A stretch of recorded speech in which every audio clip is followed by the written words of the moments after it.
M'dzina la Atate ndi la Mwana ndi la Mzimu Woyera. Amen. Ambuye bwerani mudzandithandize.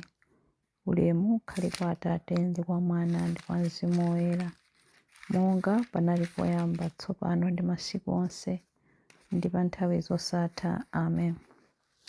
Ambuye, m'masiku makumi anayi onsewa, chifukwa cha ife munakhala mukusala ndi kupemphera. Tiphunzitseni limodzi nanu kulirira misonzi machimo athu, ndipo pafupi nanu tikhale, monga inu ndi Satana mudalimbana ndipo mudapambana. Mwa inu tipatseni mphamvu zomenyera nkhondo. Mwa inu tigonjetse machimo, monga munamva njala ndi ludzu. Choncho tiphunzitseni Ambuye achifundo, tife mwa ife tokha, kuti potero tikhale moyo ndi mawu anu oyerayera. Khalani nafe kuti kudzera m'moyo uno wa mazunzo komanso zowawa, Pasaka ya chisangalalo chosatha, pamapeto pake tithe kupeza ulemu ukhale kwa Atate ndi kwa Mwana ndi kwa Mzimu Woyera, monga panali poyamba tsopano ndi masiku onse ndi pa nthawi zosatha. Amen. Chilimbi 1. Monga momwe Mose adakwezera njoka yamkuwa m'chipululu, momwemonso Mwana wa Munthu ayenera kukwezedwa. Chauta adawuza Mbuye wanga kuti, khala kudzanja langa lamanja mpaka nditasandutsa adani ako kukhala ngati chopondapo mapazi ako. Chauta adawuza ufumu wako wamphamvu kuchokera ku Ziyoni, khala mfumu yolamulira adani ako. Anthu ako adzazipereka mwaufulu pa tsiku limene udzaonetse mphamvu zako pa phiri loyera. Anyamata ako adzabwera kwa iwe mu unyinji wawo, monga mmene mame amabwerera mmamawa. Chauta walumbira ndipo sadzasintha maganizo ake akuti ndiwe wansembe mpaka muyaya, unsembe wake wonga uja wa Melkizedeki. Ambuye ali pambali pako, adzaphwanya mafumu pa tsiku la mkwiyo wawo. Adzamwa mu mtsinje wa njira ndipo adzaweramutsa mutu monyadira. Ulemu ukhale kwa Atate ndi kwa Mwana ndi kwa Mzimu Woyera, monga panali poyamba tsopano ndi masiku onse ndi pa nthawi zosatha. Amen. Monga momwe Mose adakwezera njoka yamkuwa m'chipululu, momwemonso Mwana wa Munthu ayenera kukwezedwa. Chilimbi 2. Chauta wa magulu ankhondo amatiteteza ndi kutimasula, amawongolera ndi kupulumutsa fuko lake. Pamene Israeli adatuluka ku Igupto, pamene banja la Yakobo lidatuluka kuchokera ku mtundu wa anthu achilankhulo chachilendo, Yuda adasanduka malo opatulika a chauta, Aisraeli adasanduka anthu a mu ufumu wake. Nyanja idaona zimenezi nithawa, mtsinje wa Yorodani udabwerera m'mbuyo, mapiri akulu adalumphalumpha ngati nkhosa yamphongo, nazonso zitunda zidalumpha ngati ana ankhosa. Iwe nyanja, chikukuvuta n'chiyani kuti uzithawa, nanga iwe Yorodani ukubwereranji m'mbuyo? Inu mapiri, chikukuvutani n'chiyani kuti muzilumphalumpha ngati nkhosa zamphongo, nanga inu zitunda mukulumphiranji ngati ana ankhosa?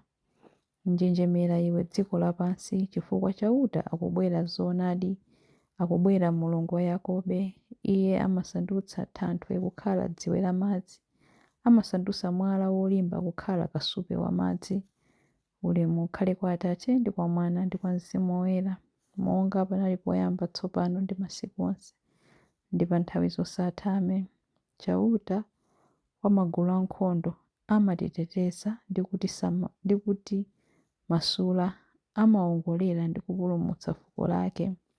Chilimbi 3.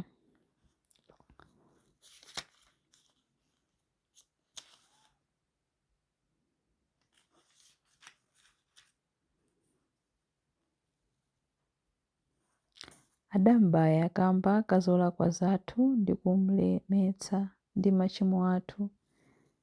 Ifeyo tidachira ndi mabala ake. Khristu nayenso adamva zowawa chifukwa cha inu, nakusiyirani chitsanzo kuti muzilondola mapazi ake. iye sadachitepo tchimo lililonse ndipo sananene bodza lililonse. Pamene anthu ankamuchita chipongwe, iye sadabwezere chipongwe. Pamene ankazunzika, iye sadaopseze, koma adapereka zonse kwa Mulungu amene amaweruza molungama. Khristu mwini wake adasenza machimo athu m'thupi lake pa mtanda, kuti m'machimo tikhale ngati akufa, koma pakutsata chilungamo tikhale amoyo ndithu. Mudachiritsidwa ndi mabala ake. Ulemu ukhale kwa Atate ndi kwa Mwana ndi kwa Mzimu Woyera, monga panali poyamba, tsopano ndi masiku onse, ndi pa nthawi zosatha. Ameni. Adamubaya kamba kazolakwa zathu ndi kumulemetsa ndi machimo athu, ifeyo tidachira ndi mabala ake.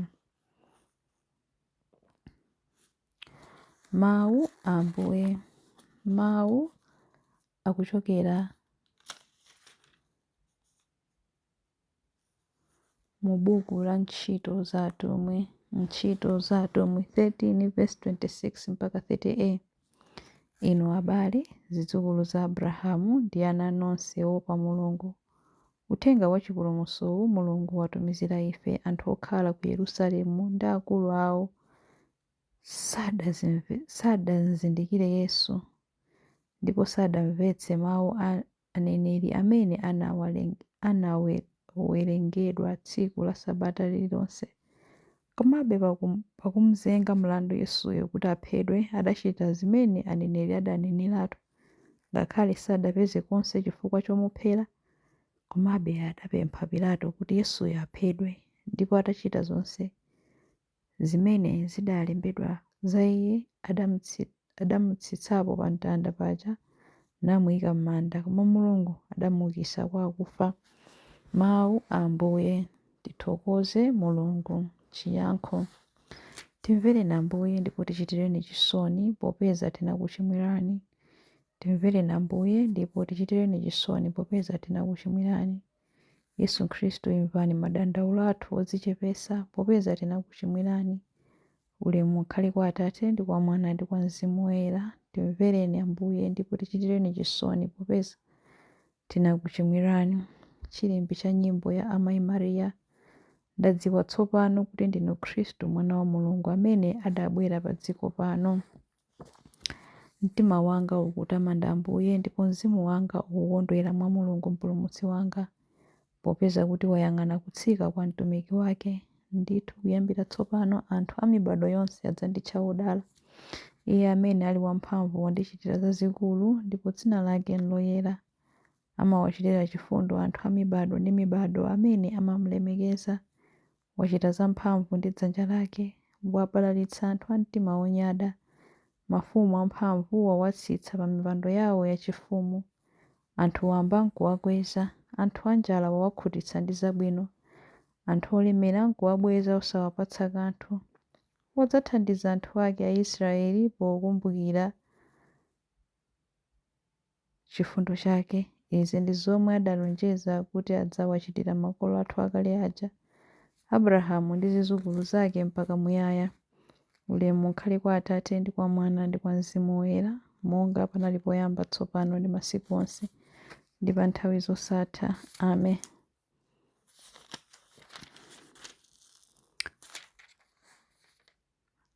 Ndadziwa tsopano kuti ndinu Khristu mwana wa Mulungu amene adabwera pa dziko pano. Mapemphero. Matamando onse akhale kwa Mulungu Atate amene adabweretsa anthu ake osankhidwa ku m'bado watsopano kuchokera ku njere ya moyo wosatha. Kudzera mu mawu ake osatha tiyeni tipemphe monga ana ake.